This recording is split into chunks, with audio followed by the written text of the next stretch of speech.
How much longer do you think, how are the bones of your current home facility, FedEx? Like, how much longer is that a viable stadium in your mind?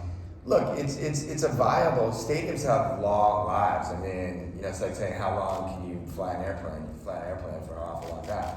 I think what we're saying is we're going to improve the existing stadium as much as we can while we look for a new home, because it's not the bones necessarily. The bones obviously can be repaired, they can be fixed. It's more the way modern stadiums are set up, right? They're very different than stadiums that are older. And so whether it's the premium areas being really close to the game itself, how the suites are situated, how much premium there is, the Wi-Fi. I mean, a lot of that stuff just can't be done in an older stadium.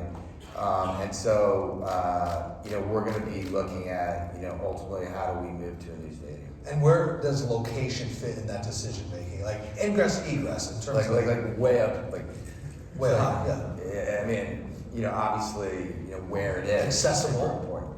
Yeah, I mean, and obviously accessibility, right? I mean, this stuff is really complicated. So everyone, you know, so accessibility to someone who lives way out in Virginia is different than accessibility to someone who lives in Maryland, differently to accessibility. So you have to study this stuff a lot, but certainly having a stadium that is accessible to the DMV at large, as best we can manage all that, is important.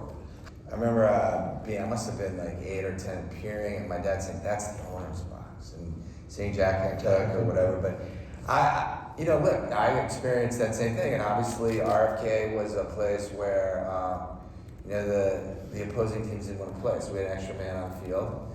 I just was in Seattle, Lumen Field, and you know, there you can't hear when our quarterback's when Sam was trying to call plays, and then when their quarterback's calling plays, it's like dead quiet. So it's like, I don't want to say it was, I'm not going to use the word, it was an edge, right? And so how do you create the edge for your team is also another important concept as you're thinking about it. Commanders is the name for the long term of this team?